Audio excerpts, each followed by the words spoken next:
What is the last confirmed altitude?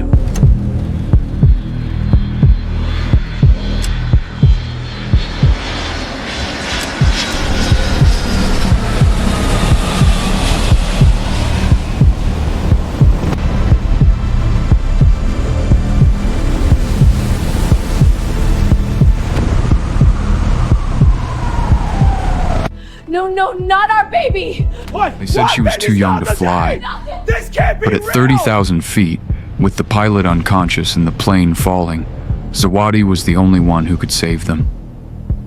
Her father told her she wasn't ready. Minutes later, over 100 lives depended on her proving him wrong. The oxygen masks dropped. People started screaming, and that's when a 13-year-old girl stood up and said, I think I can help fly this plane! this was never supposed to happen. She was just a 13-year-old who snuck onto a flight and ended up being the only one who could land it. You are already at the edge of your seats, but trust me, we will get to that part soon enough. But first, there's something you need to understand about Zawadi. She was 13 years old, and she loved airplanes the way some kids love video games, or soccer, or staying up past their bedtime. She did not just like airplanes, she breathed them. She dreamed about them. She talked about them so much that her mother once joked that Zawadi's first word was probably not mama or papa, but Boeing. Her mother was probably right. On this particular morning, Zawadi was awake before the sun had fully risen over Seoul. She sat cross-legged on her bedroom floor with her laptop open, watching a video of pilots talking through a difficult landing. Her headphones covered her ears, and she whispered along with them, copying their words exactly. Seoul approach. This is Korean Air Flight 1247, requesting descent to flight level 250. She moved her hands through the air like she was touching invisible buttons and switches. Anyone watching would have thought she was playing pretend, but Zawadi was not playing. She was practicing. Above her bed, model airplanes hung from strings attached to the ceiling. She had built every single one with her own hands. Each plane had a tiny paper tag hanging from it with the name of the aircraft written in her messy handwriting. There were big ones and small ones, old models and new ones. Her favorite was a Korean Air Boeing 737 that she had painted herself. The blue was a little uneven, but she loved it anyway. Her room smelled like paint and glue and the strawberry shampoo she used. Her desk was covered with books about flying, about weather patterns, about how engines worked. Most of them were meant for adults, but Zawadi did not care. She read them anyway, looking up the words she did not understand. She was so focused on the video that she did not hear her bedroom door open. You know, a warm voice said from behind her. Normal teenagers sleep until noon on weekends. Zawadi pulled off her headphones and turned around. Her mother stood in the doorway, holding a cup of tea and smiling that smile she always had, the one that made everything feel safe and a little bit funny at the same time. Nima Mbele Park was tall and beautiful, with dark brown skin and eyes that seemed to see everything. She had come to Korea from Tanzania 15 years ago, which was a whole other story that Zawadi loved to hear. Her mother had crashed a fancy dinner party because she was looking for a bathroom, met a very serious Korean man who did not know how to laugh, and somehow made him fall in love with her. That serious Korean man was Zawadi's father. Normal is boring, Zawadi said, closing her laptop. Normal does not give your mother gray hairs. Nima crossed the room and sat on the edge of the bed, reaching up to touch one of the model planes. It spun gently on its string. Let me guess. You are going to ask your father again today. Zawadi's eyes lit up. He said maybe I could see the new prototype next month if my grades stay up. And your grades are? Perfect. Zawadi grinned. Obviously. Nima laughed and the sound filled the room like music. Obviously. She looked at her daughter with soft eyes. You know he is not trying to hold you back. He is trying to protect you. From what? From learning?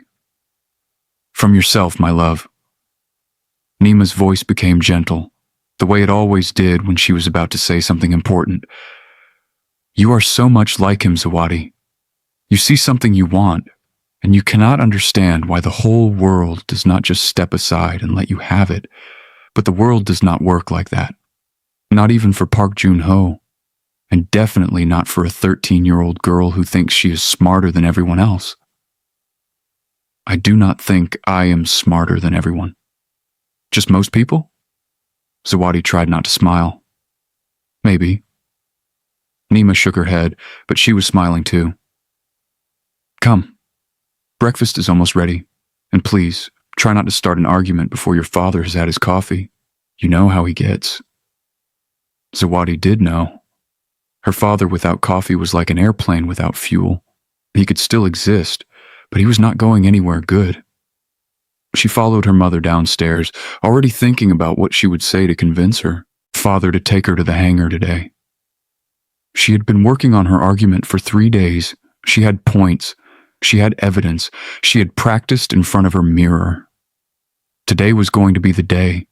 She could feel it. She was wrong, of course, but she did not know that yet. The kitchen smelled like rice and eggs and the special soup that Mrs. Cho, their housekeeper, made every Saturday.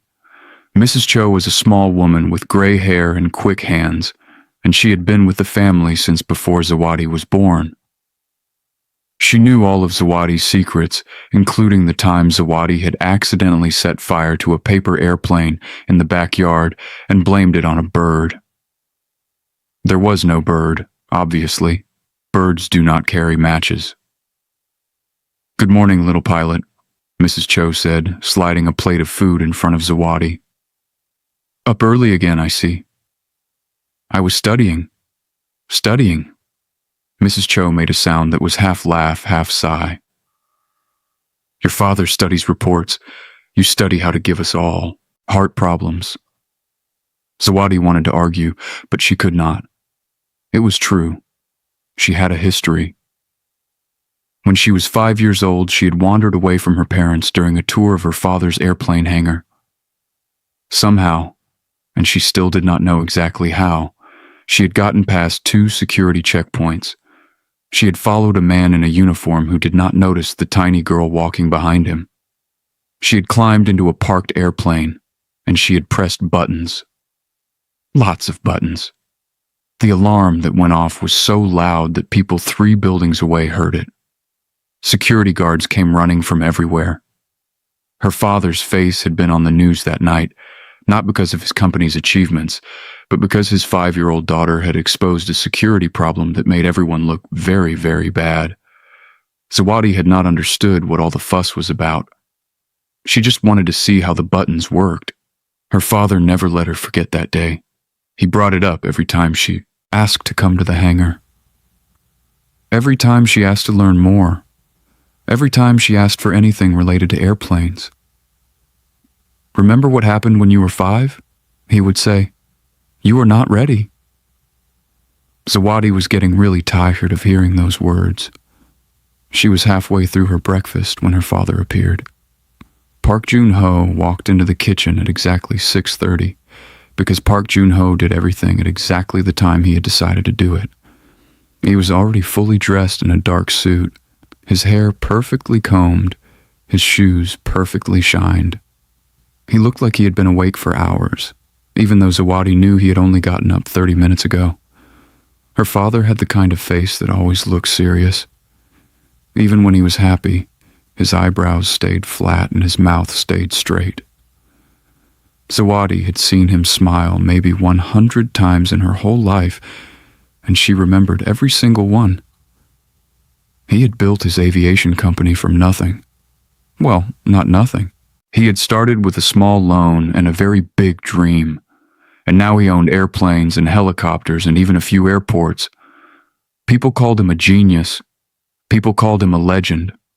Zawadi called him abeoji, the Korean word for father, and sometimes she called him stubborn under her breath when he could not hear her.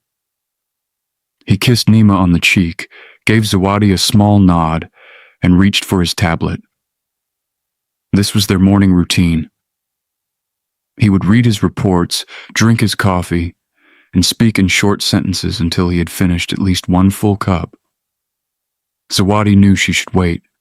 She knew she should let him wake up properly. She knew all of this. But she could not help herself. Abeoji, she said, putting down her chopsticks. I finished all my tutoring work early. Mr. Kim said I am 2 weeks ahead in every subject. Good. One word. That was all she got. Good. So I was thinking, Zawadi continued, trying to keep her voice calm and reasonable. Maybe today I could come to the hangar with you, just to observe. I would not touch anything, I would just watch. Her father did not look up from his tablet. No. You did not even think about it. I do not need to think about it. Now he looked at her, and his eyes were not angry, just tired. The hangar is not a playground, Zawadi. I am not asking to play, I am asking to learn. You learn by studying, by preparing, by building a foundation. He took a sip of his coffee. When you are 18 and enrolled in a proper aviation program, you can learn at the hangar, not before. 5 more years? Zawadi's voice got higher, even though she tried to control it. Abeoji, I already know more than most adults. I have read every book in your study. I have watched hundreds of hours of videos. I know how every system on a 737 works. Ask me anything. Test me. Zawadi. Nima's voice was soft but firm. Not at breakfast. Zawadi wanted to keep arguing. The words were right there, burning in her throat, fighting to get out. But she saw the look on her mother's face, the one that said, "Please do not do this right now." And she swallowed them down. The rest of breakfast was quiet. Zawadi pushed her food around her plate, not really eating, just moving things from one side to the other. Before her father left, he paused at the door. He did not turn around, but his voice changed, just slightly. There is a new aircraft arriving at the facility next month. A prototype. Zawadi's head snapped up. If your grades remain satisfactory, her father continued, still not looking at her, perhaps you can observe the inspection process from the viewing gallery. He was gone before she could respond. The door closed behind him with a soft click. Zawadi sat there, feeling 2 things at once. Part of her was excited because he had never offered her that before. The viewing gallery was not the same as being on the ground with the engineers and pilots, but it was something. The other part of her was frustrated, so frustrated that she wanted to scream from the viewing gallery, like she was a tourist, like she was just some kid who wanted to see the pretty airplanes. She was not just some kid, she was his daughter. She had his brain and his stubbornness and his love for the sky. Why could he not see that? Nima was watching her. I know that look. What look? The look that says you are planning something that will probably give me gray hairs. Nima reached across the table and took Zawadi's hand. Whatever you are thinking, please do not. I am not thinking anything. Zawadi, I am not. But she was. Oh, she definitely was. 2 hours later, Zawadi sat at her desk with her laptop open in front of her. On the screen was a website showing flight schedules, domestic routes, short trips, Seoul to Busan, 90 minutes in the air.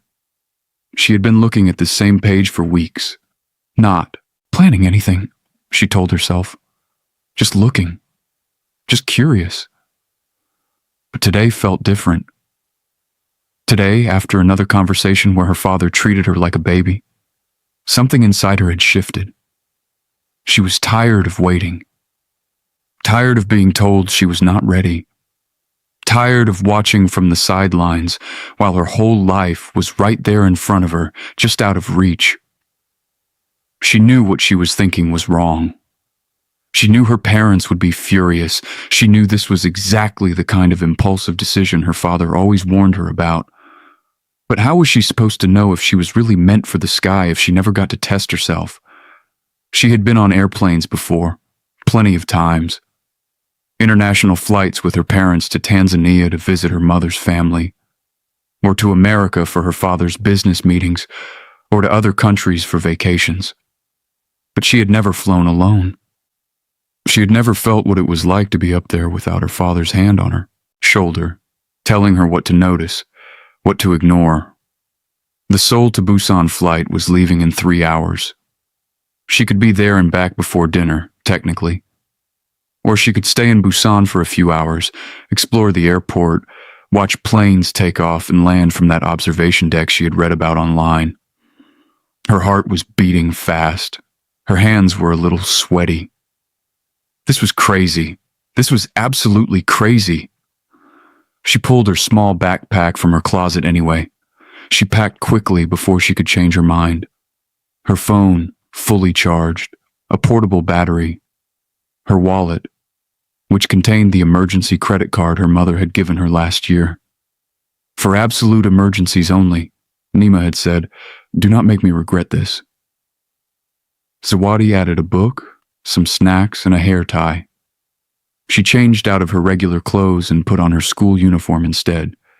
She had chosen it on purpose because she knew it made her look more official, more serious, less like a kid running away from home. She was not running away, she reminded herself. She was just taking a trip, a short, educational trip. At the last moment, she grabbed a notepad and a pen. She stared at the blank paper for a long time, trying to figure out what to write. Finally, she scribbled, "Gone to chase clouds. Do not finish my snacks." She paused, then added, "I will be careful. I promise." She put a small heart next to her initial, Z, then placed the note on her pillow where someone would find it. She slipped out of her room, down the stairs, through the back door that led to the garden.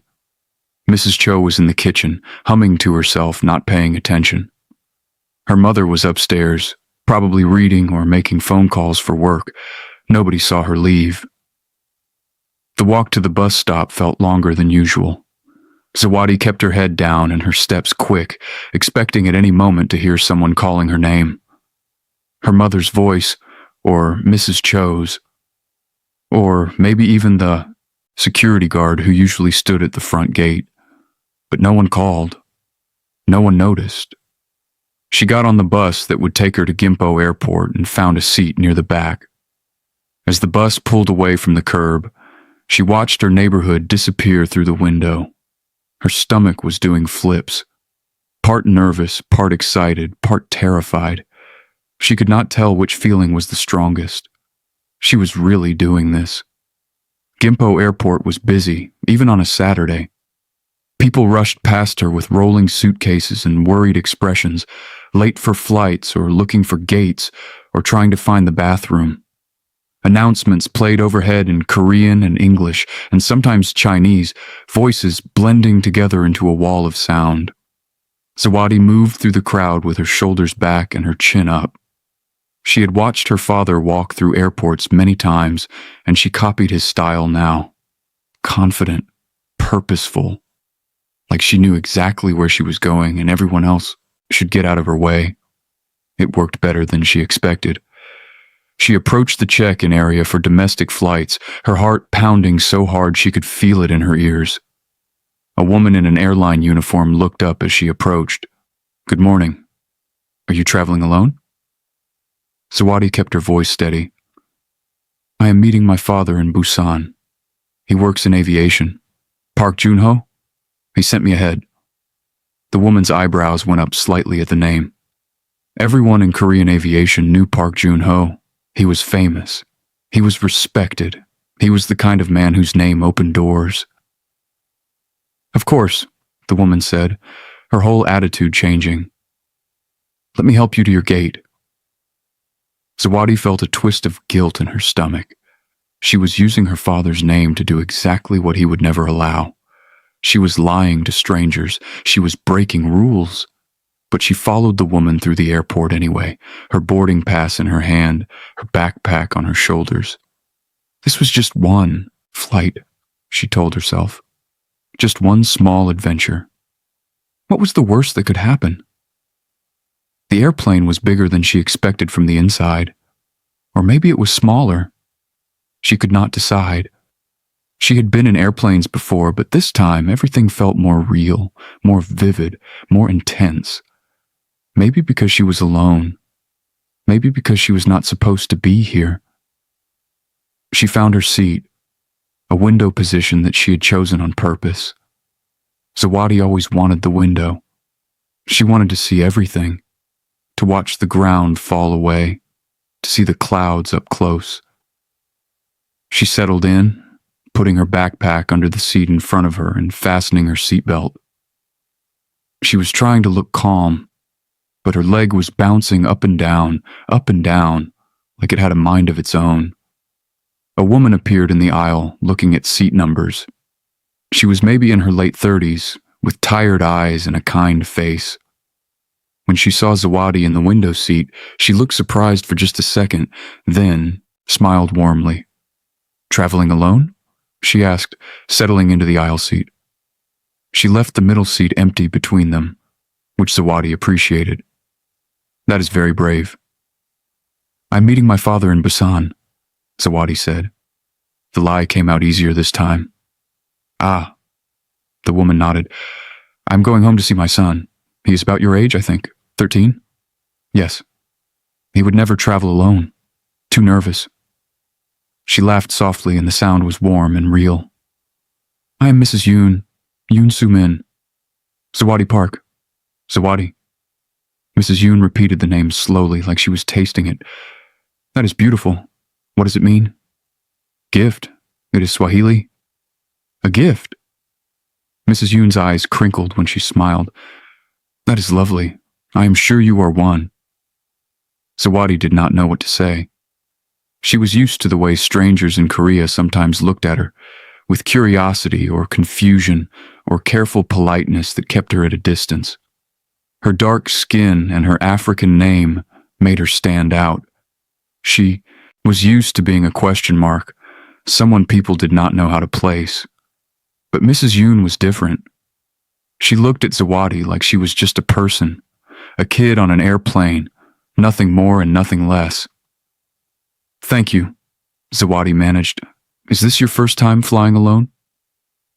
Zawadi hesitated, then nodded. "You will be fine." Mrs. Yoon's voice was reassuring. "The flight is short, and Busan is beautiful. Is your father picking you up at the airport?" "Yes," Zawadi lied again. "He will be there waiting." "Good. That is good." The airplane's engines hummed to life, and the flight attendants began their safety demonstration at the front of the cabin. Zawadi watched carefully, even though she already knew everything they were saying. She knew where the emergency exits were, how the oxygen masks worked, what to do if they landed in water. She had memorized this information years ago, but there was something different about hearing it now, alone, without her parents beside her. The airplane began to move, slowly at first, then faster and faster as it rolled down the runway. Zawadi pressed her face to the window, watching the ground blur past. Her heart was racing, but not from fear. From excitement. This was it. This was really happening. The wheels left the ground, and the airplane lifted into the air.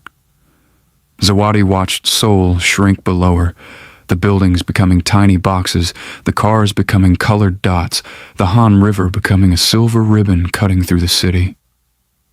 The airplane climbed higher and higher, pushing through thin clouds until everything below was hidden, and there was nothing but blue sky above and white cotton below. She let out a breath she did not know she had been holding. She was flying, really, truly flying. For the first time in her life, she was exactly where she wanted to be. Meanwhile, back at the Park family home, Nima was looking for her daughter. Zawadi? She knocked on the bedroom door. Lunch is almost ready. Are you hungry? No answer. She knocked again. Zawadi? Are you sleeping? Still nothing. Nima opened the door and found an empty room. The laptop was closed, the bed was made, and on the pillow there was a note. She picked it up and read it. Gone to chase clouds. Do not finish my snacks. I will be careful. I promise. For a moment, Nima just stood there, staring at the words. Then, against all logic, against all reason, she laughed. She carried the note downstairs to her husband's study, where Jun-ho was reviewing documents, even though it was supposed to be his day off. The man did not know how to rest. Zawadi got that from him.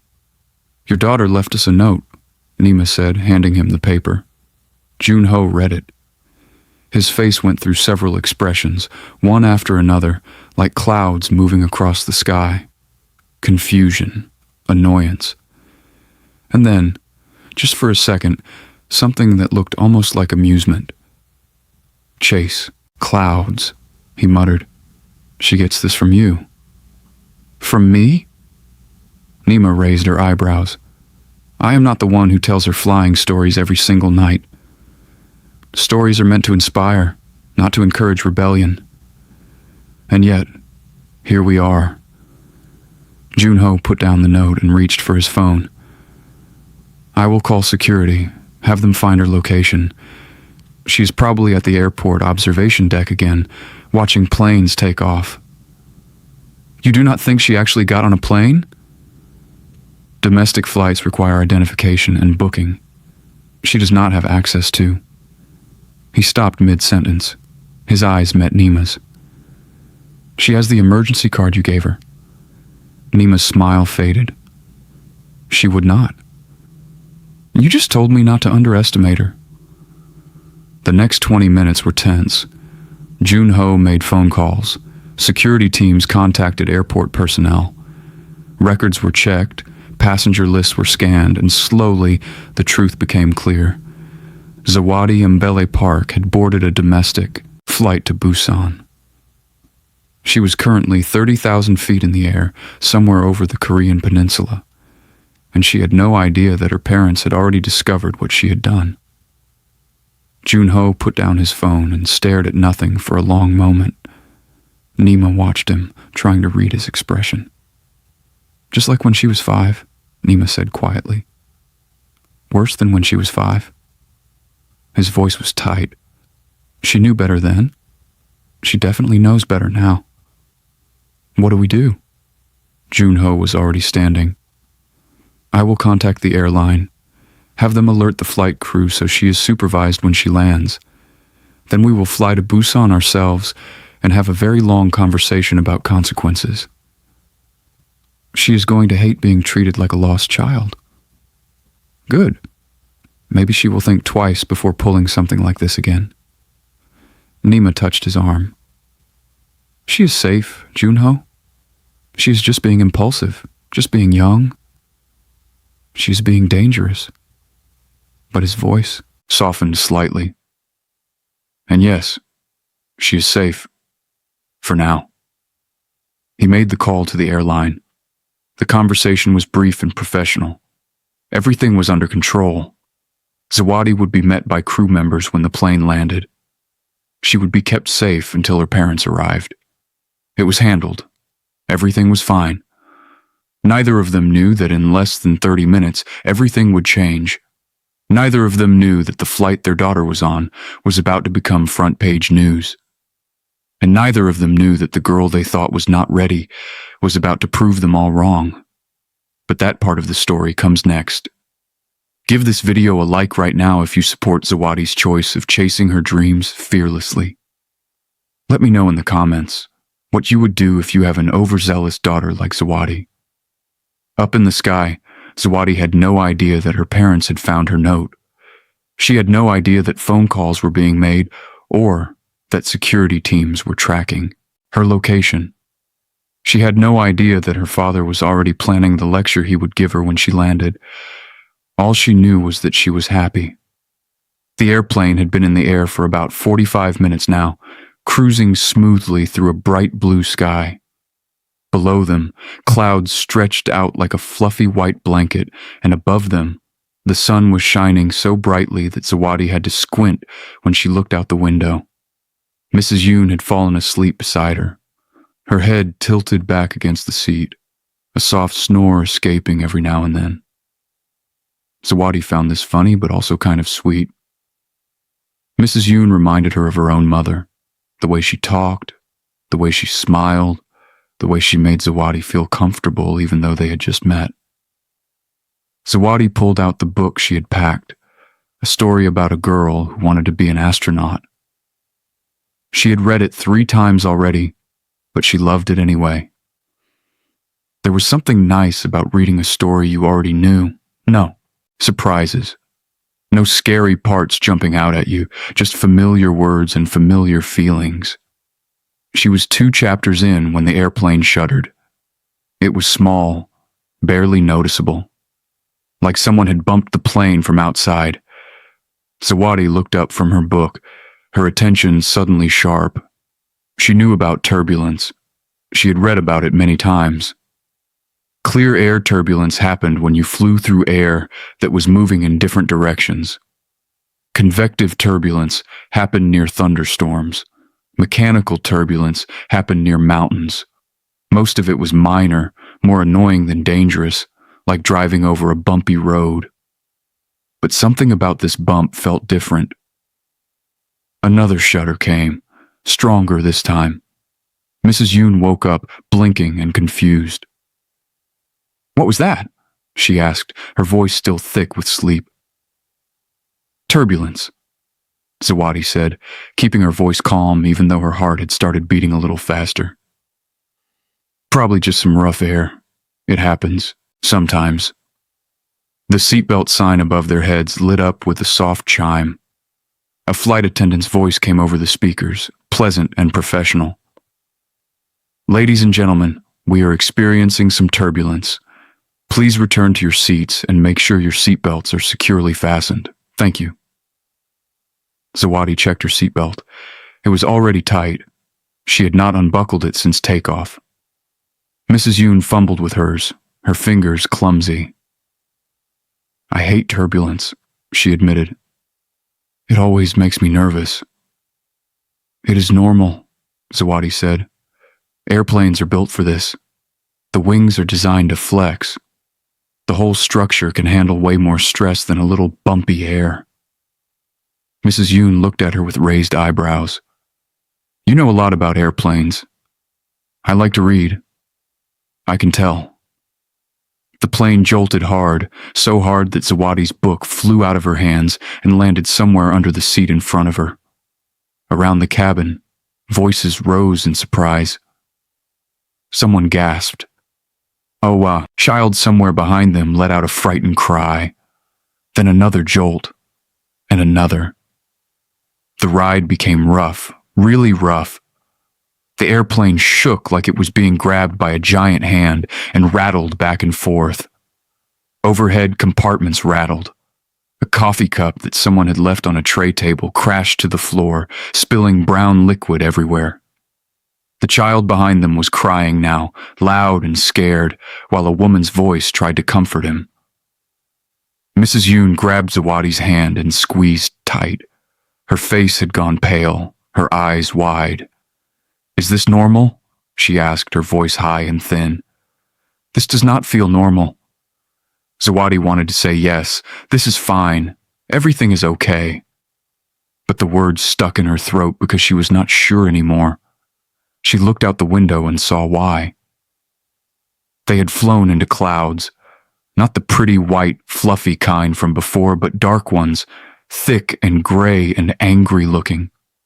Through the darkness, she could see flashes of light in the Tonthai distance. Lightning. They were in a thunderstorm. "It is going to be okay," Zawadi said, but her own voice sounded small and uncertain. "The pilots know what they're doing." They will get us through this. The airplane dropped suddenly, like an elevator with a broken cable. Zawadi's stomach flew up into her chest. People screamed. Mrs. Yoon made a sound that was half gasp, half sob. For one terrible second, Zawadi thought they were falling out of the sky. Then the plane leveled out, still shaking but no longer dropping. The engines roared louder, fighting against the wind and the storm. The whole aircraft groaned and creaked in ways that sounded scary, but Zawadi knew were normal. Airplanes were supposed to make noise. They were supposed to flex and bend. That was how they survived. She held onto this knowledge like it was a rope keeping her from falling. "I want to go home," Mrs. Yoon whispered. Her hand was crushing Zawadi's fingers, but Zawadi did not pull away. "I just want to see my son." "You will," Zawadi said. "We are going to be okay." She wished she believed it. The turbulence continued for what felt like forever. In reality, it was probably only 10 or 15 minutes, but time had stretched out like taffy, each second lasting an hour. Zawadi kept her face pressed to the window, watching the storm rage outside, trying to understand what was happening, trying to predict what would come next. And then, slowly, the shaking began to ease. The violent jolts became smaller tremors. The roaring of the engines settled into a steady hum. The dark clouds outside started to thin, letting small patches of lighter sky peek through. Around the cabin, people started to breathe again. Nervous laughter bubbled up here and there. Someone said, "That was the worst flight of my life." And someone else agreed loudly. Mrs. Yoon loosened her grip on Zawadi's hand. "I think it is over," she said, relief flooding her voice. "I think we made it through." Zawadi nodded, but she did not relax. Something still felt wrong. She could not explain it, could not point to any specific thing, but her gut was telling her that the danger was not over yet. The airplane's movements had changed. The way it tilted slightly, the way the engine sounds rose and fell. Small things that most passengers would not notice, but Zawadi noticed. She had spent years studying how airplanes were supposed to behave, and this one was not behaving right. Before she could figure out what was wrong, the intercom crackled to life, but this time, the voice was different. It was not the calm, professional flight attendant. It was someone else, someone who sounded stressed and strained, like they were trying very hard to hold themselves together. "This is your co-pilot speaking." Zawadi sat up straighter. The co-pilot, not the captain. Why was the co-pilot making the announcement? "We have experienced a medical emergency in this cockpit. I repeat, we have a medical emergency." The cabin went silent, dead silent. Even the crying child stopped. "Please remain calm and stay in your seats. Emergency services have been contacted. We are working to resolve the situation." The intercom clicked off. For 1 second, nobody moved. Nobody spoke. It was like the whole airplane was holding its breath. Then the chaos began. People started shouting questions at the flight attendants who were moving through the aisles with forced calm on their faces. A woman across the aisle was crying. The man next to her kept saying, "What does that mean? What is happening?" Over and over again. The child behind them started screaming, not just crying now, but full-on screaming like the world was ending. Mrs. Yoon turned to Zawadi with terror in her eyes. "The pilot? What happened to the pilot?" Zawadi's mind was racing, flipping through everything she knew, every piece of information she had ever absorbed about aviation emergencies, medical emergency in the cockpit. That could mean a lot of things. Heart attack, stroke, food poisoning, any condition that would make the pilot unable to fly, which meant the co-pilot was alone up there, flying the airplane by herself. through the tail end of a thunderstorm, with no help. Her father's voice echoed in her memory, something he had said at dinner years ago. She remembered it clearly because it had scared her at the time. "The most dangerous situation is not when equipment fails," he had said. "Pilots are trained for that. The dangerous situation is when you lose half your crew during a critical moment. One person, alone, trying to do the job of two." That was what was happening right now. The co-pilot was alone, and from the sound of her voice she was struggling. "I do not know," Zawadi told Mrs. Yoon, because it was the truth. "But the co-pilot is flying the plane now. She will get us down safely." "How do you know that?" "Because that is what she is trained for." But even as she said it, Zawadi felt doubt creeping in. Training was one thing. Actually doing it alone, under pressure, with 150 lives depending on you, that was something else entirely. The minutes crawled by. Every second felt like an eternity. The airplane continued to fly, but its movements were getting more erratic. Small corrections that came too late, adjustments that overcorrected before settling. Zawadi could feel every wobble, every hesitation, like the plane itself was nervous. The co-pilot made a few more announcements. They were communicating with ground control. They were diverting to the nearest airport. Everyone needed to stay calm, but staying calm was getting harder and harder. Mrs. Yoon had started crying, not loudly, not dramatically, just quiet tears rolling down her cheeks, while she stared straight ahead at nothing. "Mrs. Yoon?" Zawadi said softly. "I promised him." Her voice was barely a whisper. "I promised Minjun I would be there for his graduation. His middle school graduation. It is next week. I promised." Zawadi did not know what to say. "He is my only child." Mrs. Yoon's words came out broken, like shattered glass. "His father left us when Minjun was small. Just walked out one day and never came back. It has been just us ever since. Just me and him against the whole world." She finally looked at Zawadi, and her eyes were red and swollen and full of something that made Zawadi's chest hurt. "I cannot die here," Mrs. Yoon said. "I cannot leave him alone. He is just a boy. He needs his mother. He needs me." Zawadi felt tears prickling at her own eyes.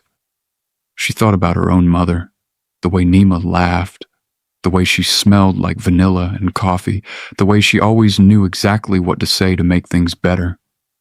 She thought about her father, his serious face, his careful hands, the way he looked at her sometimes like she was the most precious thing in the world, even though he never said it out loud. If something happened to this plane, her parents would lose her.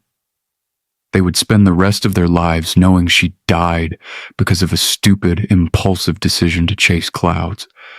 But it was not just about her anymore. Mrs. Yoon had a son, a boy named Minjun, who was waiting for his mother to come home. A boy who would have to stand at his graduation next week without her. A boy who would grow up alone, wondering why his mother never came back. And it was not just Mrs. Yoon. There were over 100 people on this airplane. Each one of them had someone waiting for them. Parents, children, husbands, wives, friends. 100 stories that might end today if something went wrong. Something shifted inside Zawadi. The fear was still there, cold and heavy in her stomach, but alongside it, something else was growing, something hotter, something stronger. "I need to tell you something," she said quietly. Mrs. Yoon looked at her, confused. "My father is Park Jun-ho." Zawadi spoke slowly, clearly, making sure Mrs. Yoon understood every word. "He owns one of the biggest aviation companies in Korea. Airplanes, helicopters, airports, all of it. And I have been learning about flying my whole life, not in flight school, but on my own. Every book I could find, every video, every manual. I know how planes work. I know how pilots think. I know more than most adults, even if nobody believes me. Mrs. Yoon stared at her like she was seeing her for the first time. I think I can help, Zawadi continued. In the cockpit. I think I might be able to do something. Silence stretched between them. When Mrs. Yoon finally spoke, her voice was flat. You are a child. I know. You cannot possibly fly an airplane. I know. Zawadi swallowed hard. But someone has to try. And right now, I might be the only person on this plane who knows enough to make any difference at all. Mrs. Yoon kept staring at her. Zawadi could not tell what she was thinking. Maybe she thought Zawadi was crazy. Maybe she thought Zawadi was just a scared kid saying desperate things. Maybe she was right. Before either of them could say anything else, the intercom crackled again. The co-pilot's voice came through, and this time there was no pretending. The stress was obvious. The fear was obvious. If anyone on board has aviation experience or medical training, please identify yourself to a crew member immediately. I repeat, if anyone has aviation experience, please come forward now. Zawadi's heart stopped. This was it. This was her chance. She unbuckled her seatbelt and stood up. Immediately, things started happening around her. The man across the aisle turned to stare, his mouth hanging open. A woman a few rows back said something sharp in Korean that Zawadi did not quite catch, but understood anyway. Something like, "Sit down. What are you doing? You are just a child." A flight attendant saw her standing and started moving toward her, fast. "You need to sit down," the flight attendant said, reaching for Zawadi's arm. "We are in an emergency situation. You cannot be out of your seat." "I have aviation knowledge," Zawadi said, trying to keep her voice steady even though her legs were shaking. "You just asked for anyone with experience. I have experience." The flight attendant looked at her like she had grown a second head. "How old are you?" 13. "Sit down." It was not a request. The flight attendant's hand closed around Zawadi's wrist and guided her firmly back toward her seat. "This is not a game. You need to stay where it is safe." "But I can help. I know how the systems work. I know what to do if—" "Sit down." Zawadi sat down. Her face was burning. Hot tears of frustration pricked at her eyes, but she refused to let them fall. Around her, she could feel the stares of other passengers, some confused, some annoyed, some almost angry, like she had done something wrong by trying to help. Nobody believed her. Nobody even gave her a chance. Of course they did not. She was a kid. A 13-year-old girl with braids in her hair and a school uniform on her body. To them, she was nothing. Just a scared passenger like everyone else. Mrs. Yoon was watching her. "Zawadi, I'm sorry." Zawadi's voice cracked. "I thought I could do something. I thought maybe, but nobody is going to listen to me. I am just a kid." She slumped back in her seat, defeated. What had she been thinking? This was not a movie. This was real life. And in real life, 13-year-old girls did not save airplanes. They sat in their seats and waited for adults to fix things. Except the adults were not fixing things. The co-pilot was alone and struggling. The pilot was unconscious, and the airplane was still flying wrong, still wobbling and hesitating, still moving like something was not right. Mrs. Yoon reached over and took her hand again. Not squeezing this time, just holding. "You tried," Mrs. Yoon said softly. "That is more than anyone else did." Zawadi did not answer. She just stared out the window at the gray clouds swirling past. The plane lurched, hard, harder than before. Zawadi's stomach dropped as the aircraft suddenly fell, like a roller coaster going down a steep hill. People screamed. Overhead compartments rattled, and then, With a series of loud, popping sounds, the oxygen masks dropped from the ceiling. They bounced on their long plastic tubes, yellow and alien-looking, swinging back and forth like strange fruit. The cabin erupted into panic. People were crying, screaming, praying, grabbing for the masks with clumsy, terrified hands. Zawadi pulled on her own mask, her movements automatic. She had memorized the safety demonstration. Pull the mask toward you, place it over your nose and mouth. The bag may not inflate, but oxygen is flowing. Secure your own mask before helping others. She looked over at Mrs. Yoon, who was struggling with her mask, her hands shaking too badly to get the straps right. "Here," Zawadi said, reaching over. She adjusted the mask on Mrs. Yoon's face, positioning it correctly, making sure it was secure. "Breathe slowly, deep breaths." "I cannot," Mrs. Yoon gasped. "I cannot breathe, I cannot—" "You can. Look at me." Zawadi held her gaze. "In through your nose, out through your mouth. Slow. You are okay. I am right here." Mrs. Yoon followed her instructions, her breathing gradually becoming less frantic. Her eyes were still wide with terror, but she was listening. She was trying. Through the chaos, Zawadi heard the intercom crackle again. The co-pilot's voice, even more desperate now. "We need assistance in the cockpit. Anyone with any aviation experience, please come forward now. Any experience at all. Please. Anyone. Any experience at all. Please." The word "please" hit Zawadi like a punch to the chest. The co-pilot was begging. Things were worse than before, much worse.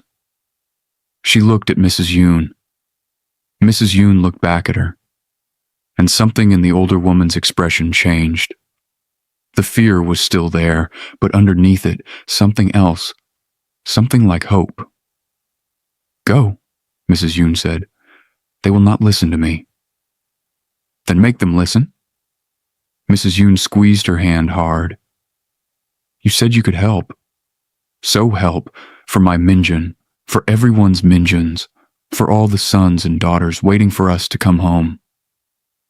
Zawadi's heart was pounding. Her hands were shaking. Every part of her wanted to stay in her seat where it was safe. But she thought about Minjun, a boy she had never met, waiting for his mother. She thought about all the passengers on this plane, all their families, all the empty seats that would exist at dinner tables tonight if nobody did anything. She thought about her father, always telling her she was not ready, always holding her back, always saying, "Wait, not yet, someday." Someday was now. She stood up. The walk to the front of the airplane was the longest walk of her life. Every step felt heavy. Every pair of eyes on her felt like a weight pressing down. She heard whispers as she passed, fragments of conversation cutting through the noise.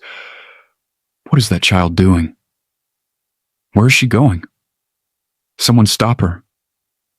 She is going to get us killed. A hand grabbed her arm. She looked up and saw an older man, his face twisted with fear and anger. "Sit down," he demanded. "You are making things worse." Zawadi pulled her arm free. "Let me go. You are just a girl. You do not know anything." She met his eyes. She did not know what he saw in her face, but after a moment, he released her and sat back down. She kept walking. A flight attendant intercepted her near the front of the cabin. The same one from before, the one who had sent her back to her seat. "You again." The flight attendant's voice was tired and scared. "I told you to stay. My father is Park Jun-ho." Zawadi said it clearly, loudly enough that people around them could hear. "He owns half the airplanes you fly on. He designed half the safety systems in this aircraft. I have been training with him since I was 6 years old. I know the systems on this plane. I know the emergency protocols, and you do not have time to wait for anyone better." The flight attendant hesitated. Around them, passengers were watching the confrontation with wide, frightened eyes. "Please," Zawadi added, and now her voice was small, cracking with fear. Please let me try. What do you have to lose? The plane shuddered again. The flight attendant looked toward the cockpit door, then back at Zawadi. A decision was made. Come with me. The cockpit was smaller than Zawadi had imagined. She had seen pictures, watched videos, studied diagrams, but being inside was different. The space was cramped and intense, every surface covered with switches and buttons and screens and lights. It was overwhelming and beautiful and terrifying all at once. Through the windscreen, she could see nothing but gray. Thick clouds, swirling and angry, with occasional flashes of lightning illuminating the chaos outside. The pilot, Captain Lee, was slumped in his seat on the right side of the cockpit. His face was gray and waxy, his eyes closed, his body limp. A flight attendant was crouched beside him, checking his pulse, but it was clear he was not waking up anytime soon. In the left seat, the co-pilot was flying the airplane alone. Her name tag said, Kim Soo-yeon. She looked young, maybe early 30s, with sweat glistening on her forehead and white-knuckled hands gripping the controls. Her uniform was neat, but her face was a mess of stress and exhaustion and barely controlled panic. She looked over her shoulder when the cockpit door opened. Her expression went through several stages in quick succession: hope, confusion, and then something close to despair. "This is a joke," she said. "You brought me a child?" The flight attendant was already backing toward the door, clearly wanting to be anywhere else. "She says her father is Park Jun-ho. She says she knows the systems. Her father could be the president of Korea. She's 13 years old." Co-pilot Kim's voice rose higher. "What am I supposed to do with a 13-year-old? Zawadi stepped forward before anyone could push her back out. Her legs felt like jelly, and her heart was beating so hard she could feel it in her fingertips. But she looked at the instrument panel, and suddenly the chaos made sense. Years of studying clicked into place. Hundreds of hours of videos and books and simulations came together like puzzle pieces fitting perfectly. "You are overcorrecting on your pitch adjustments," she said. Co-pilot Kim froze. "Every time you try to stabilize, you are making the oscillation worse." Zawadi pointed at the artificial horizon indicator. "See how it keeps swinging back and forth? You need smaller inputs, gentler movements. Trust the aircraft to do some of the work." Silence in the cockpit. Just the alarms beeping and the wind howling outside. "And your airspeed is drifting," Zawadi continued. "You are watching your altitude, but airspeed is more important right now. If you drop below minimum maneuvering speed, you will not have enough lift to recover. You need to keep your eyes on that number." She pointed at the airspeed indicator. Co-pilot Kim stared at her like she had just sprouted wings. "How do you know that?" she asked. "I read a lot." More silence. The plane jolted, and Zawadi grabbed the back of the captain's seat to steady herself. Co-pilot Kim's face was a war zone. Desperation fighting with skepticism. Fear fighting with hope.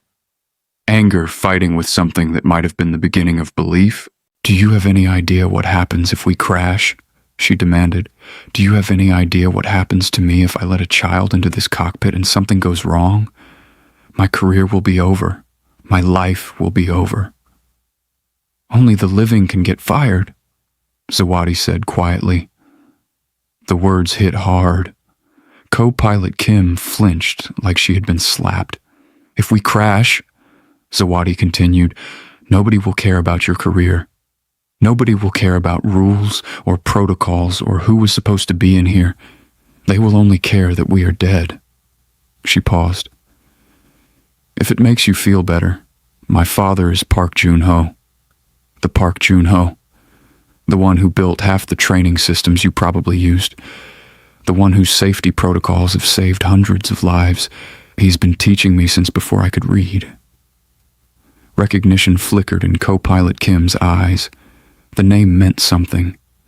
Park Joon-ho was not just wealthy or successful. He was respected. He was legendary. He was the kind of name that made people pay attention. "What do you need me to do?" Co-pilot Kim asked. Zawadi felt relief flood through her so strongly that her knees almost buckled. "Call ground control," she said. "Tell them what is happening. Tell them we need help. And tell them to contact my father. He will know what to do." Co-pilot Kim nodded and reached for the radio. Zawadi looked at the instrument panel, at the screens and lights and warnings flashing everywhere. She looked out the windscreen at the storm still raging around them. She looked at the unconscious pilot beside her, at the co-pilot who was barely holding herself together, at the closed door behind her that held 150 people who were counting on them without even knowing it. She was terrified. Absolutely, completely, utterly terrified, but she was also exactly where she needed to be. For the first time in her life, she was not watching from the sidelines. She was not being told she was too young or too inexperienced or not ready. She was here, in the middle of the action, doing something that mattered. Her hands were shaking. Her voice would probably shake too when she had to speak again. But she was here, and she was not going to let anyone down. The radio crackled to life in Zawadi's hand. She pressed the button, her finger trembling. "Hello?" she said. "Is anyone there?" Static. Then a voice, deep and familiar and cracking with emotion, came through the speakers. "Zawadi?" Zawadi's breath caught. It was her father. She could hear it in the way he said her name, like he was holding his breath and could not let go. "Abeoji?" she whispered. "Zawadi, what are you doing? Are you okay? Is the co-pilot with you?" "Yes, she is here. The pilot he is not awake." "I know. We know everything. Tell me what is happening right now." Zawadi looked at co-pilot Kim, who nodded for her to continue. Zawadi described everything.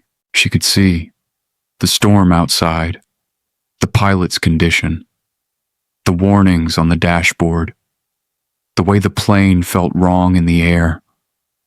Her father's voice was calm, but she could hear the fear underneath.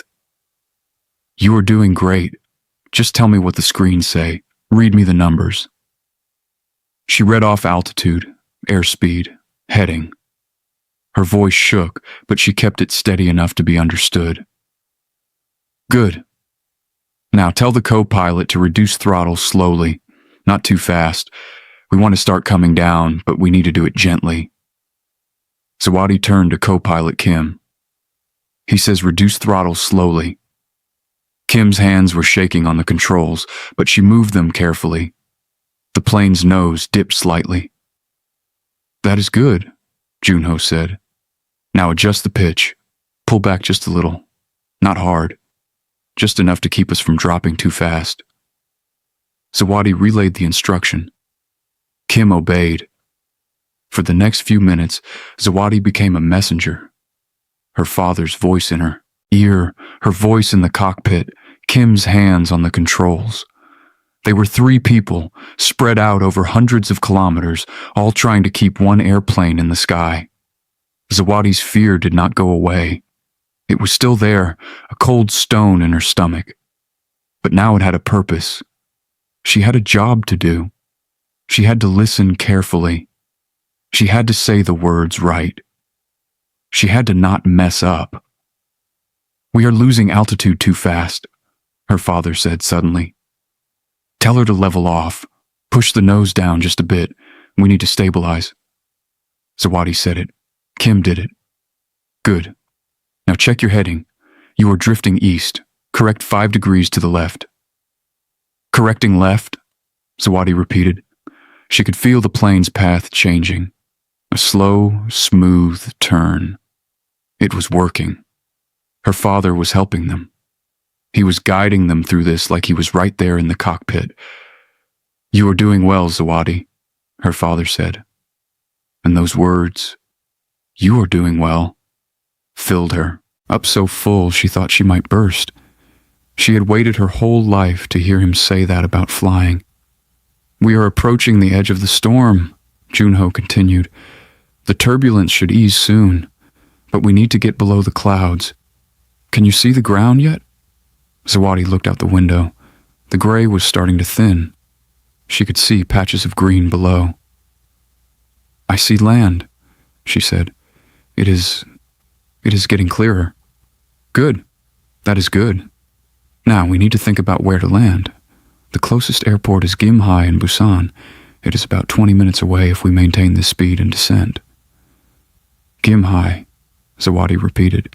"Tell her to start the landing checklist, but slowly, no rushing." Zawadi told Kim what to do. Kim called out items from the list, her voice gaining a little strength with each completed task. Flaps, landing gear, fuel pumps. They worked through it together, Zawadi reading the items, Kim confirming, her hands moving to the right switches. "We are going to make it," Zawadi whispered to herself. "We are going to make it." Her father's voice echoed in her ear. Then it happened.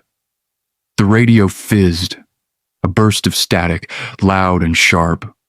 Junho's voice cut off in the middle of a word. "And then call Gimhae Tower for static," then nothing. "Abeoji?" Zawadi's voice was small. "Abeoji, can you hear me?" Silence. She pressed the button. "Hello? Father, are you there?" More static, then a weak signal breaking up. "Lost. Storm. Antenna." And then the line went dead. The cockpit door seemed to swing open and shut in slow motion. The sound of the wind outside the plane got louder in her ears.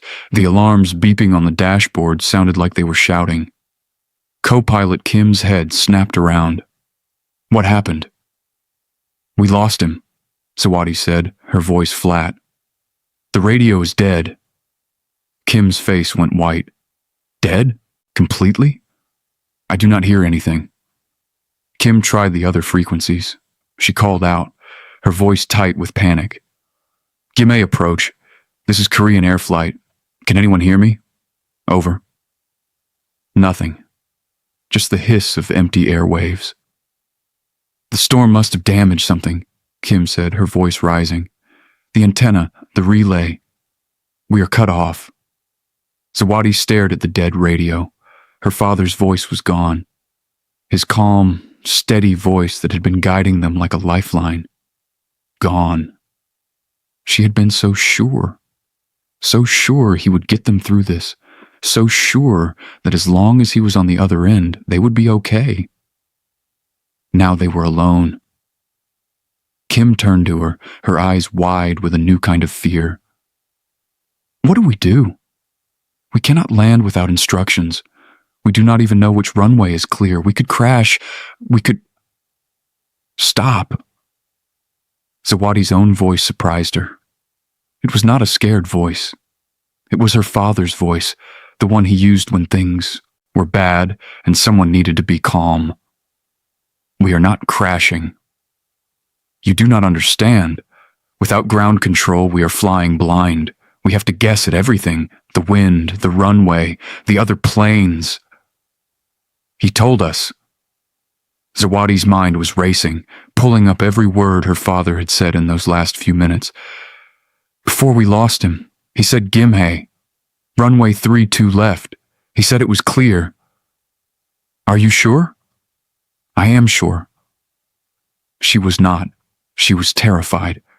But saying it out loud made it feel more real, more possible. Kim looked at her for a long second. Then she nodded.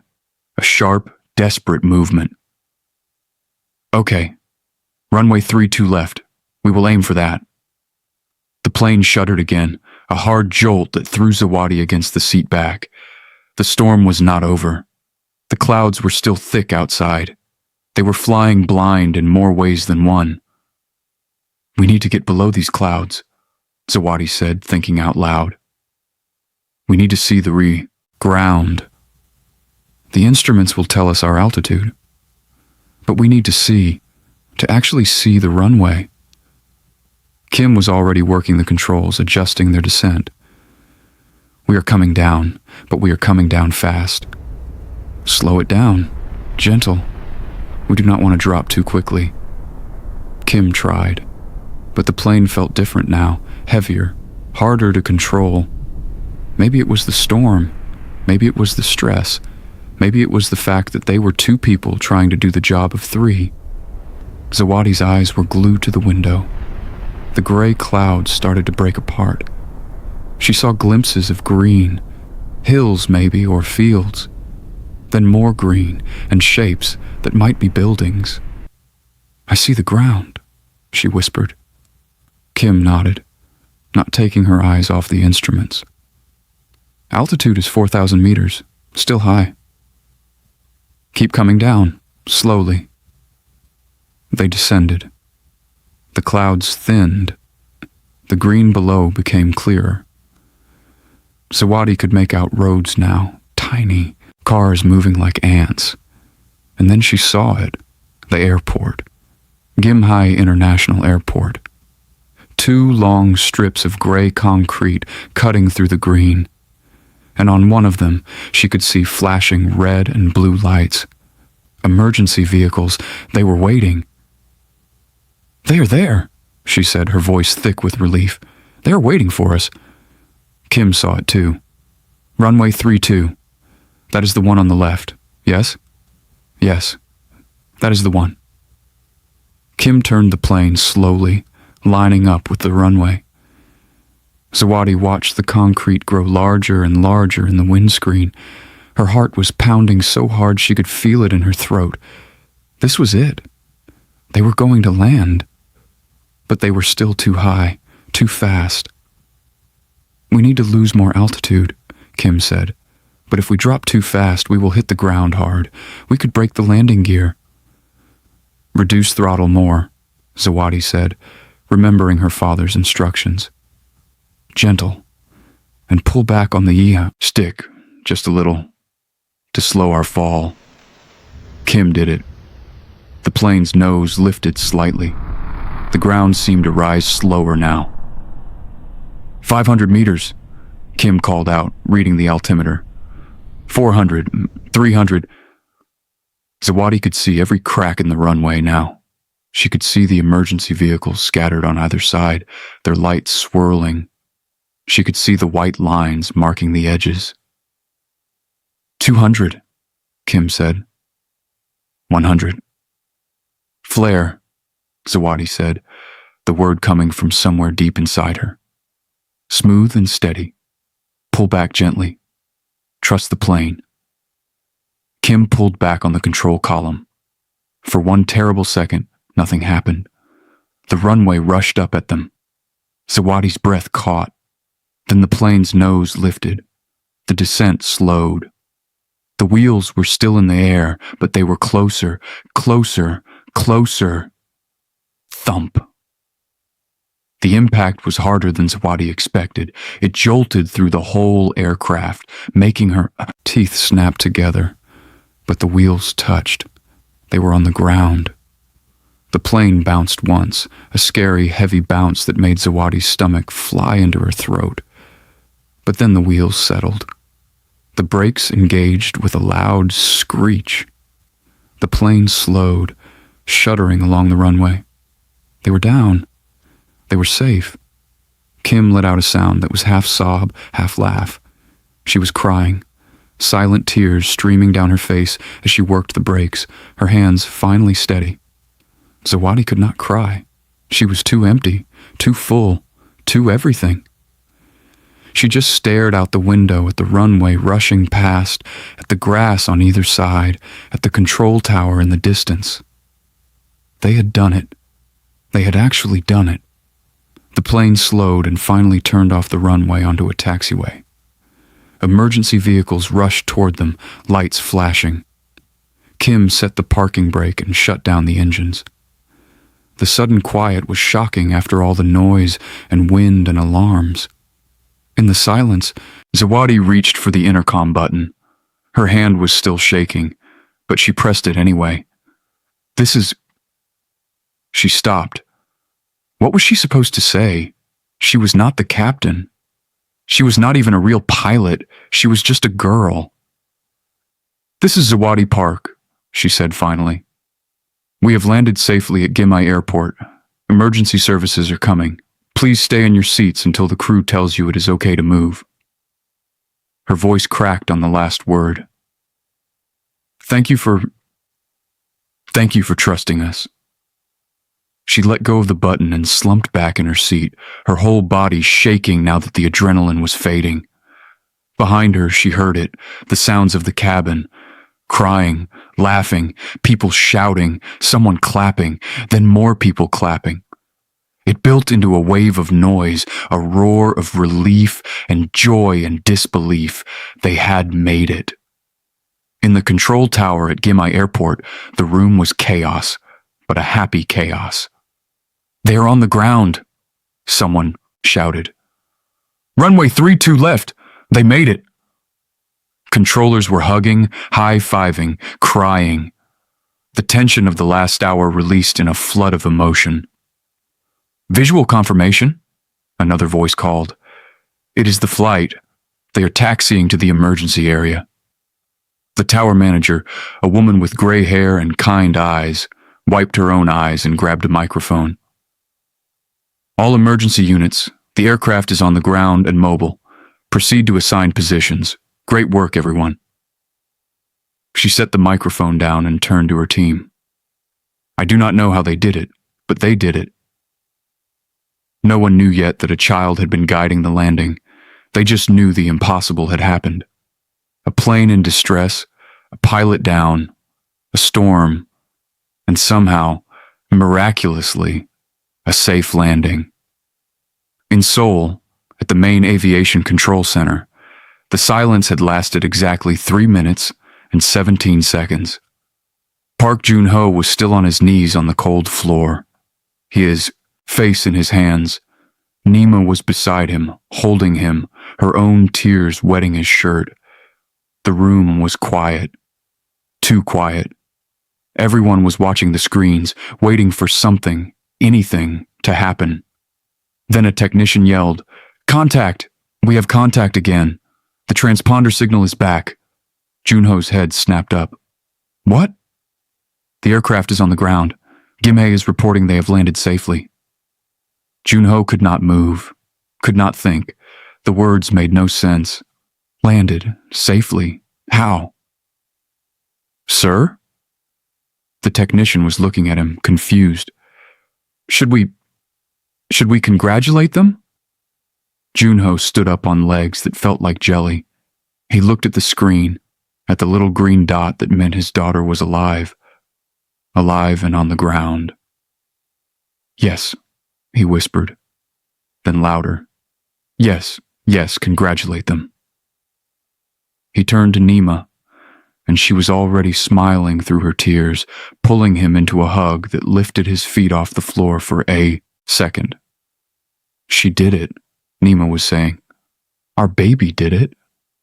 Junho did not care that he was crying in front of his entire team. He did not care that his voice was breaking. He just held his wife and let the relief flood through him, so strong it felt like it would wash him away.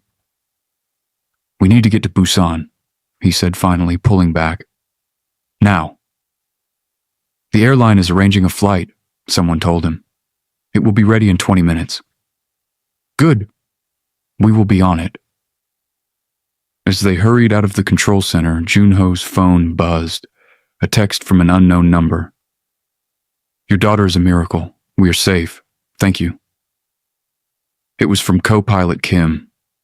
He showed it to Nima and she laughed, a wet, happy sound. She's going to be so proud of you, Nima said, touching his cheek. And so angry. Junho managed a smile. Both things are true. Back on the airplane, Zawadi sat in the cockpit as the crew prepared to open the doors. Co-pilot Kim had given her a tight, wordless hug before leaving to help with the evacuation. You saved us, she had whispered. No, Zawadi had said. We saved each other. Now she was alone in the cockpit, waiting. She could hear the sounds of the cabin, the shuffling of feet, the murmur of voices, the flight attendants giving instructions. The door opened, and a flight attendant looked in. "We are ready to deplane. Are you okay to walk?" Zawadi nodded. She stood up, her legs stiff and shaky. She followed the flight attendant out into the cabin. The passengers were still in their seats, but many were turned to look at her. Some were crying, some were smiling. Some just stared, their faces blank with shock. A woman in the front row stood up as Zawadi passed. It was Mrs. Yoon. She did not say anything. She just opened her arms. Zawadi walked into them, and Mrs. Yoon held her tight, rocking back and forth slightly. "You did it," she whispered into Zawadi's hair. "You brought me home to my Minjun." Zawadi could not speak. She just held on, breathing in the smell of Mrs. Yoon's sweater, something soft and homey and safe. "I have to go," Mrs. Yoon said finally, pulling back. "My son is waiting, but I will see you again, I promise." Zawadi nodded, her throat too tight for words. Mrs. Yoon turned and walked down the aisle, disappearing with the other passengers. Zawadi made her way to the front of the plane, where the flight attendants were helping people off. The air outside the open door was cool and smelled like jet fuel and rain. She could see the runway, the emergency vehicles, the control tower in the distance. She stepped onto the stairs, her legs feeling like jelly. The ground felt strange under her feet after so long in the air. At the bottom of the stairs, a woman in an airline uniform waited. She was older, with a kind face and a name tag that said, "Manager." "You must be Zawadi," she said, her voice gentle. "We have been expecting you." Zawadi just nodded, too tired to speak. "Come with me. We have a car to take you to the terminal. Your parents are on their way."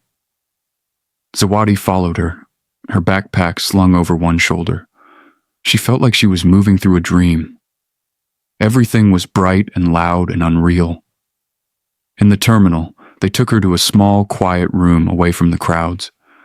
There were chairs and a table with water and snacks. The manager told her to rest, that someone would be with her soon. Zawadi sat down and finally let herself cry. Not big sobs, just quiet tears that kept coming because she was so tired and so relieved and so scared all at once. She thought about her father's voice in her ear. "You are doing well." She thought about Mrs. Yoon's promise to see her again.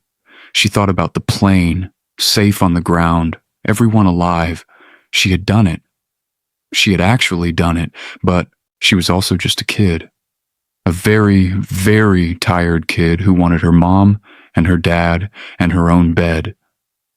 The door to the room opened, and she looked up, expecting the manager or a nurse, but it was her mother.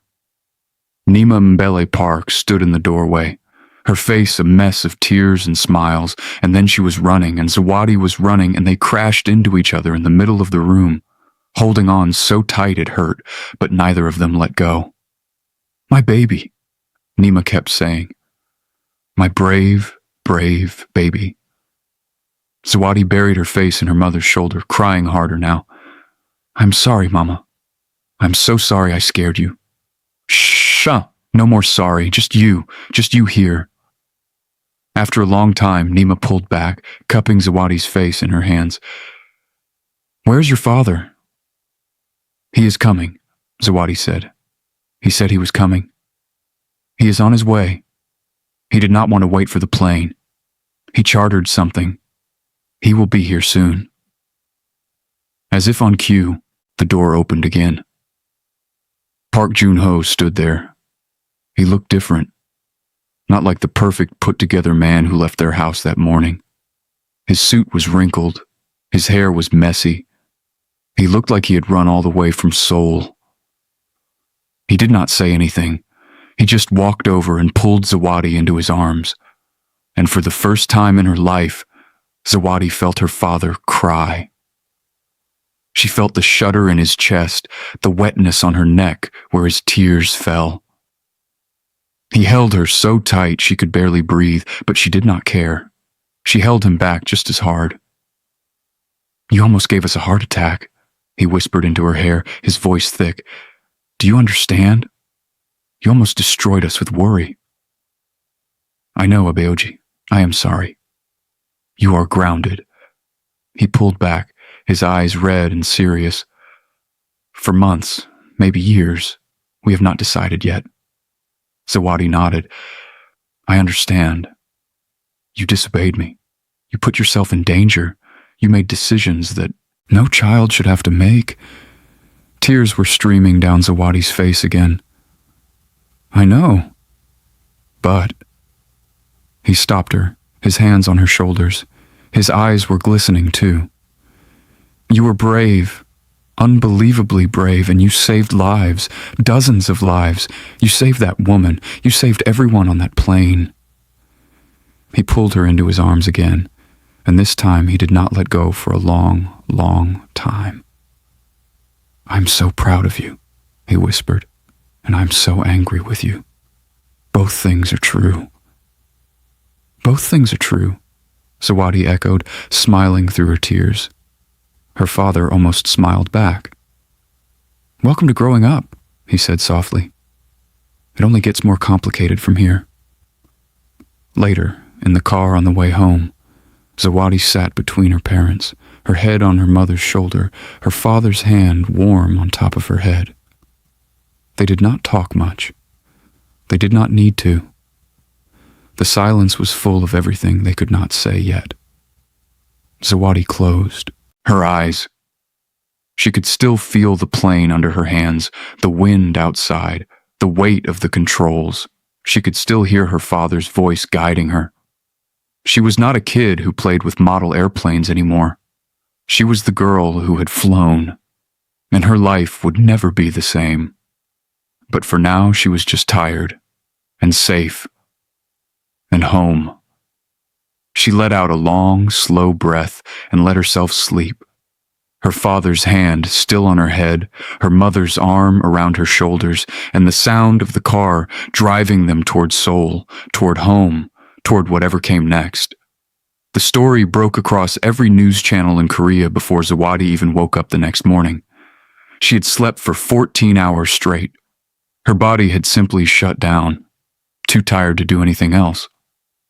When she finally opened her eyes, the sun was already high in the sky, and she could hear voices downstairs. Lots of voices. She lay in her bed for a moment, staring at the ceiling, at the model airplanes hanging above her. They looked different now, smaller somehow, less important. She had flown a real plane. Well, helped fly a real plane. Those little models made of plastic and glue seemed almost silly now. Her phone was on her nightstand, and when she picked it up, she saw something that made her stomach flip. Over 200 messages, missed calls from numbers she did not recognize.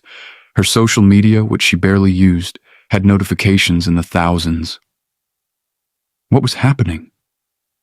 She got out of bed slowly, her legs still feeling wobbly. She was wearing the same clothes from yesterday, she realized. Someone must have put her to bed without changing her. She did not even remember getting home.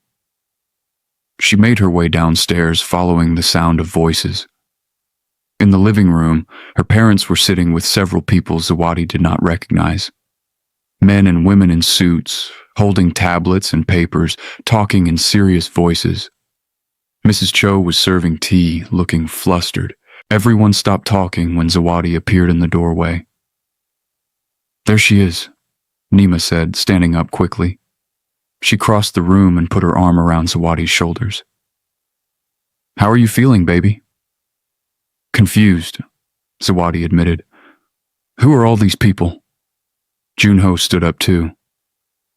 "These are representatives from the airline and some people from the aviation authority. They have questions about what happened." "Questions? Do not worry. her father said, his voice gentle in a way she was not used to. You are not in trouble. They just need to understand what happened in that cockpit. Zawadi spent the next 2 hours answering questions. She told them everything, from the moment the turbulence started to the moment the wheels touched the ground. She described the instrument readings, the decisions she made, the instructions her father gave her before the radio died. The officials listened carefully, taking notes, sometimes asking her to repeat things. Their faces were hard to read, but Zawadi thought she saw something like amazement in their eyes. When they finally left, Zawadi collapsed on the couch next to her mother. Is it over? She asked. Nima laughed softly. Oh, baby, it is just beginning. She was right. By that evening, Zawadi's face was on every news channel. Reporters stood outside their house, cameras pointed at the windows. Headlines scrolled across screens all over the country. Child hero saves flight. 13-year-old girl lands airplane. The girl who flew. A miracle at 30,000 feet. Zawadi watched the coverage from the safety of her living room, curled up on the couch with a blanket around her shoulders. It felt strange, seeing her school photo on television, hearing reporters say her name. They are making me sound like a superhero, she said. I am not a superhero. You are to those passengers, her father said. He was sitting in his usual chair, but he looked different, less stiff, less formal. You are to Mrs. Yoon and her son. I was just scared. The whole time, I was just really, really scared. That is what makes it brave, Nima said, squeezing her hand. Being scared and doing it anyway. The phone rang. It had been ringing all day, but Mrs. Cho had been answering it and telling everyone that the family was not available. This time, though, she came into the living room with a strange look on her face. It is the president's office, she said. Zawadi's eyes went wide. The president? Of Korea? They want to speak with Mr. Park, and they want to know if Zawadi can attend a ceremony next week. Jun-ho took the call in his study. When he came back, he looked like he had seen a ghost. They want to give you an award, he said to Zawadi. A national commendation for bravery. Zawadi did not know what to say. She just stared at him. You do not have to do it if you do not want to, Nima said quickly. We can say no. We can keep you out of all of this. Zawadi thought about it. She thought about the cameras outside, the headlines, the thousands of messages on her phone. It was overwhelming. It was scary. But she also thought about Mrs. Yoon, about Min-jun, the boy she had never met, who still had his mother because of what happened on that plane, about all the other passengers who were home safe with their families. I will do it, she said quietly. If it helps people understand what happened, I will do it. Her father nodded slowly. There was something in his eyes that looked like pride. The next few days were a blur. More officials came to the house, more phone calls, more requests for interviews, which Jun-ho refused on Zawadi's behalf. He released a single statement thanking the airline, the emergency services, and co-pilot Kim for her courage. He did not mention Zawadi by name, but it did not matter.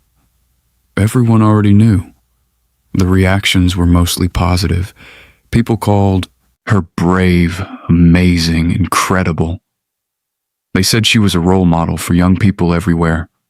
They said her parents must be so proud. But not everyone was kind. Zawadi saw some of the comments online, even though her parents tried to keep her away from the internet. Some people did not believe the story. They said it was impossible for a child to help land a plane. They said it must be exaggerated, made up, fake. And some comments were worse. Comments about her skin color. Comments asking why a foreigner was being celebrated as a Korean hero. Comments that made her stomach hurt and her eyes sting. She showed one of them to her mother late one night when they were alone in Zawadi's room. Nima read the comment and her face went still. Not angry, exactly. Just very, very calm. "Come here," she said, patting the bed beside her. Zawadi sat down and Nima put her arm around her. "I need to tell you something," Nima said. "Something I should have told you a long time ago, but I kept hoping you would not need to hear it." Zawadi waited. "You will always have to prove yourself twice," Nima said slowly. "Once for what you do, and once for who you are. It is not fair. It will never be fair. Some people will look at your skin and decide who you are before you even open your mouth. They will make assumptions. They will say cruel things. And no matter how much you achieve, there will always be someone who tries to take it away from you." Zawadi felt tears prickling at her eyes. "Then what is the point? Why even try?" Nima turned to face her, taking both of Zawadi's hands in hers. "Because you showed them, baby. You showed the whole world that you are more than their assumptions. A black Korean girl helped land an airplane. A 13-year-old with braids in her hair and Swahili in her name saved over 100 lives. And no matter what anyone says, no matter how many ugly comments they write, they cannot take that away from you. It happened. You did it. It is yours." Zawadi was crying now, and so was her mother. "I know it hurts," Nima continued, her voice thick. "It will always hurt a little. But you are a Park and a Mbele. And both of those families have never let anyone else define them. Your grandmother in Tanzania, she walked 10 kilometers to school every day because people told her girls did not need education. Your father built his company when everyone said he was too young, too inexperienced, too foolish to dream that big. We do not let other people draw our limits, Zawadi. Neither will you." Zawadi leaned into her mother's arms and let herself cry. Not because of the comments, not because of the unfairness, but because she was so lucky to have a mother who understood, who had walked this same road, who could hold her hand through the hard parts. "I love you, Mama," she whispered.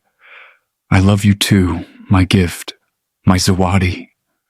They stayed like that for a long time, holding each other in the quiet of Zawadi's room, the model airplane swaying gently above them. 2 weeks later, the phone calls started coming from a different kind of caller. Airlines, aviation academies, educational programs, youth organizations. Everyone wanted to be connected to the girl who had helped save a flight. Zawadi sat at the kitchen table, listening as her father explained the latest offer. Korean Air wanted her to be a junior aviation ambassador. She would participate in educational programs, visit schools, talk to young people about aviation safety. She would get access to simulators, training facilities, real pilots who would teach her real skills. It was not a job, exactly. She was still a child, still had school and homework and all the normal things, but it was an acknowledgement, a door opening. This would be a big commitment, Junho said, his voice serious. You would have responsibilities, expectations. You would be representing not just yourself, but the entire industry. Zawadi looked at him. Are you saying I should not do it? No. He paused and something shifted in his expression. I am saying you should understand what you are agreeing to, and then make your own decision. Zawadi blinked. Her own decision. He had never said that before. He had always told her what to do, what was best, what she should think. You are not going to tell me I'm not ready? She asked. Her father was quiet for a moment. When he spoke, his voice was different. Softer, almost humble.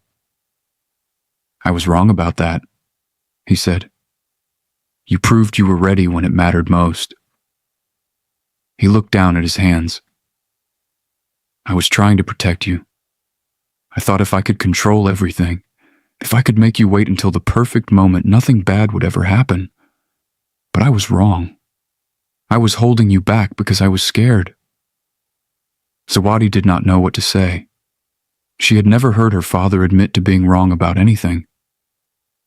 "You are still my daughter," he continued. "You are still young. There are still things you need to learn, experiences you need to have, mistakes you need to make. But I will not stand in your way anymore." He looked up at her, and his eyes were bright. "I will walk beside you instead." Zawadi felt something warm spread through her chest. Not just love, though there was plenty of that. Something else. Respect, maybe. The feeling of being seen as a person, not just a child. "I want to do it," she said. "The ambassador thing. I want to learn everything I can. I want to be a real pilot someday. Not someday far away, someday soon." Her father nodded slowly. "Then we will make it happen. Together." He held out his hand, and Zawadi shook it, like they were business partners sealing a deal. It felt silly and serious at the same time. Then he pulled her into a hug, and it felt like the most natural thing in the world. Nima appeared in the doorway, watching them with a smile on her face. "Should I be worried that my husband and daughter are plotting something?" "Always," Junho said, not letting go of Zawadi. "We are Parks. Plotting is what we do."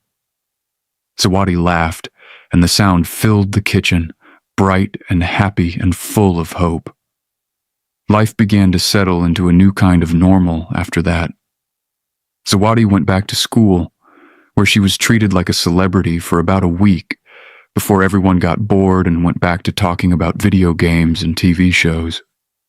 Her classmates asked her questions at first, lots of questions, but eventually they stopped and just treated her like Zawadi again, which was exactly what she wanted. She started her ambassador training on weekends.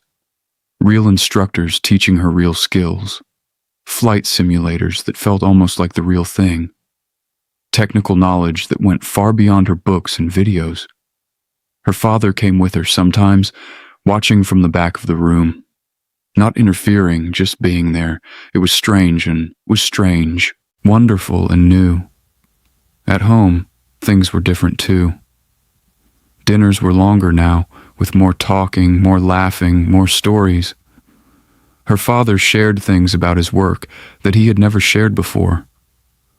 Her mother told tales from her childhood in Tanzania that made them all laugh until their stomachs hurt. They were still the same family, but they were also something new, something stronger. And every night, before she went to sleep, Zawadi looked at the model airplanes hanging from her ceiling and smiled. She was not just the girl who had helped land a plane anymore. She was the girl who was going to fly. 3 months had passed since the flight, and spring had arrived in Seoul. The cherry blossoms were blooming everywhere, turning the streets pink and white. The air smelled sweet, and the days were getting longer. Zawadi loved this time of year. Everything felt new and fresh and full of possibility. One evening, she found her father alone in the living room.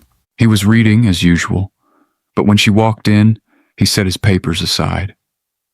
He had been doing that a lot lately, putting things down when she entered a room, giving her his full attention. It still surprised her every time. "Abeoji," she said, sitting down across from him. "Can we talk?" "Of course." She had been thinking about this conversation for weeks, practicing it in her head, trying to find the right words. Now that the moment was here, her mouth felt dry. "I want to apologize," she said, "properly, not just because I got caught, but because I really understand now." Her father waited, his face calm. "When I got on that plane, I thought I was being brave. I thought I was proving something. To you, to everyone, to myself." She looked down at her hands. "But I was being selfish. I did not think about how scared you and Mama would be. I did not think about what could have happened if things went wrong. I just wanted what I wanted, and I did not care about anything else." She took a deep breath. And then, when we were up there, when everything was falling apart, I was so scared, more scared than I have ever been in my life. I kept thinking about you and Mama. I kept thinking about how I might never see you again. And I realized that I was not ready. Not really. I just got lucky. Her father was quiet for a long moment. When he finally spoke, his voice was gentle. You were not just lucky, Zawadi. She looked up.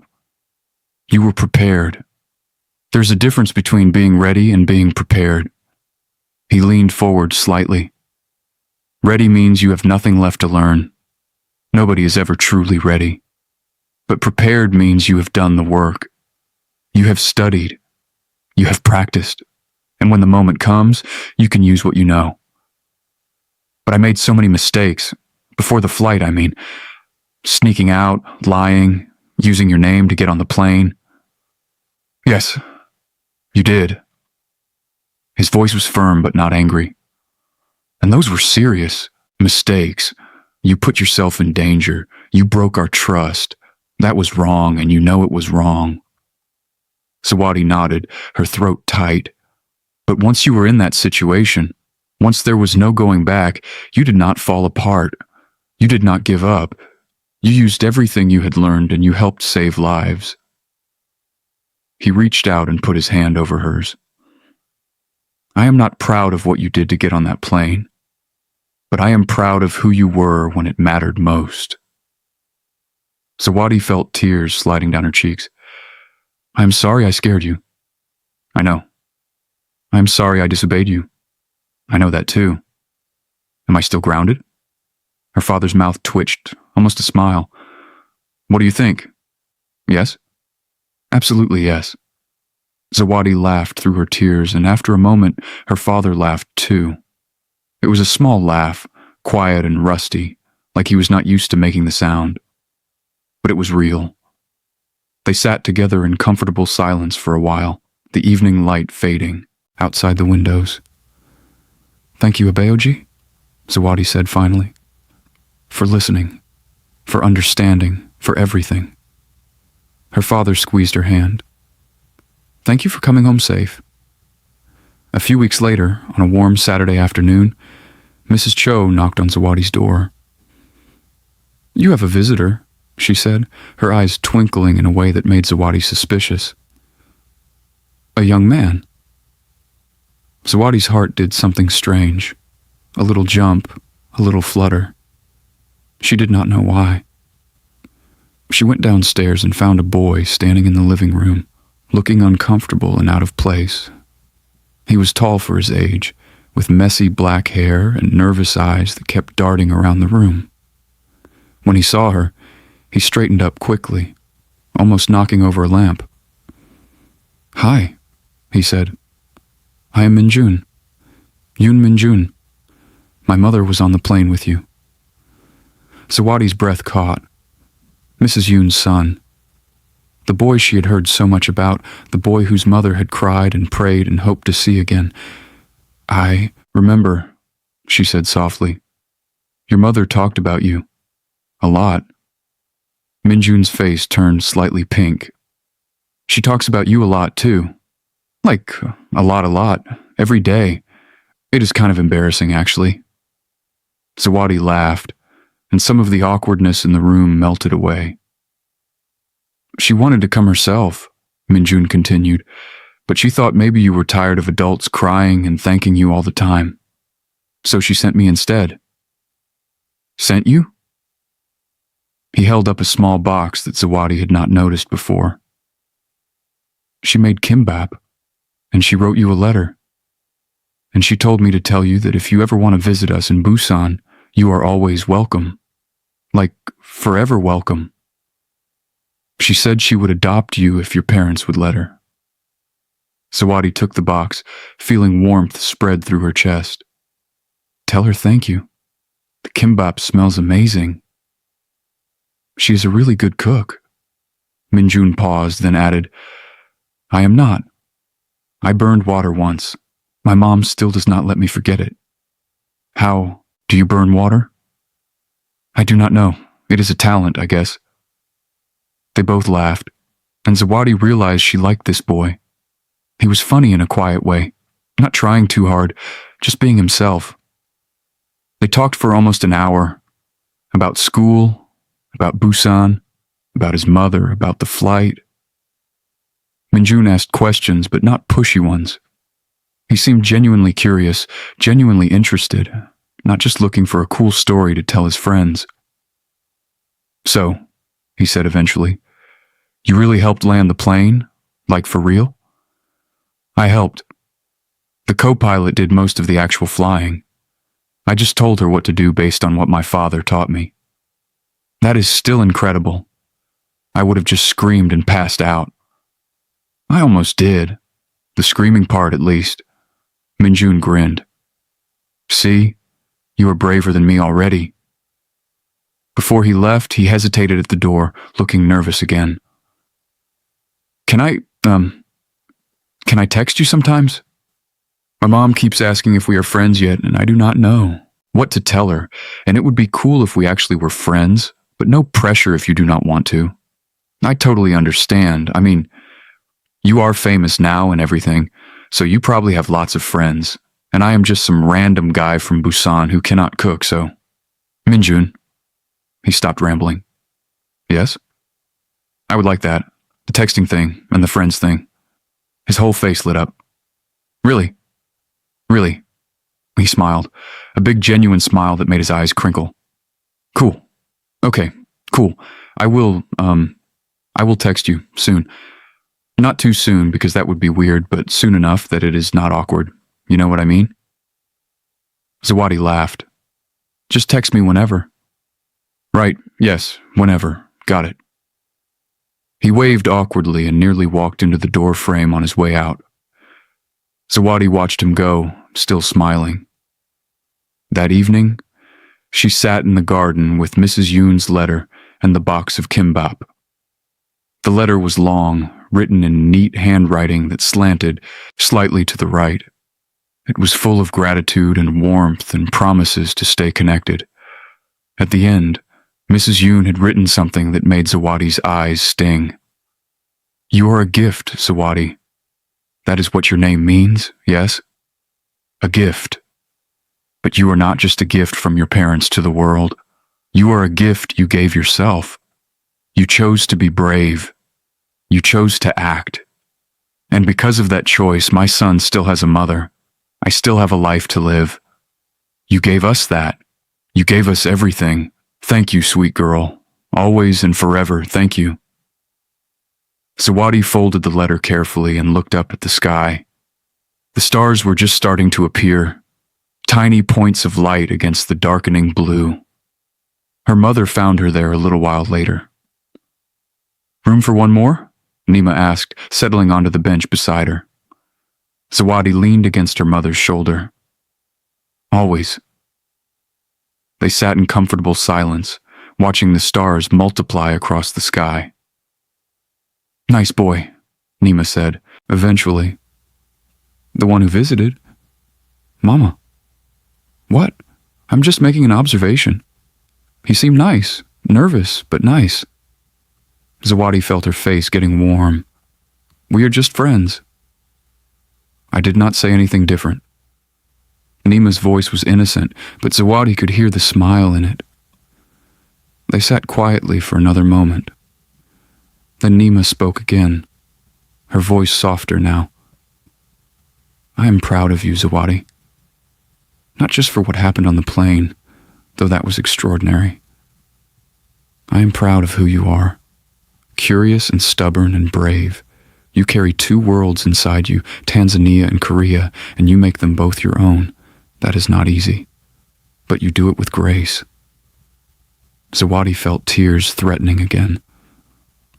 She had cried more in the past few months than in her entire life before. I love you, Mama. I love you too, my gift. Later that night, Zawadi lay in bed, looking at her phone. A text had come in from Minjun about an hour ago. My mom wanted me to make sure you got home. Okay, I told her you were literally already in your house, but she insisted. Anyway, thanks for today. It was nice to finally meet you. Zawadi smiled and typed back. Nice to meet you too. Tell your mom thank you for the kimbap. It was delicious. A moment later, his reply came. She says you are welcome, and she wants to know when you are coming to visit. Zawadi thought about it. Busan, the ocean, Mrs. Yoon's cooking, Minjun's awkward jokes. Soon, she wrote. I promise. She set her phone aside and looked up at the model airplanes hanging from her ceiling. They swayed gently in the breeze from her open window. Somewhere out there, planes were crossing the night sky, carrying people to the places they needed to be. Pilots were making decisions, reading instruments, navigating through darkness toward distant runways. Someday she would be up there too. Not as a passenger, not as an emergency. As a pilot for real, with her own wings and her own sky. But that was the future. For now, she was home.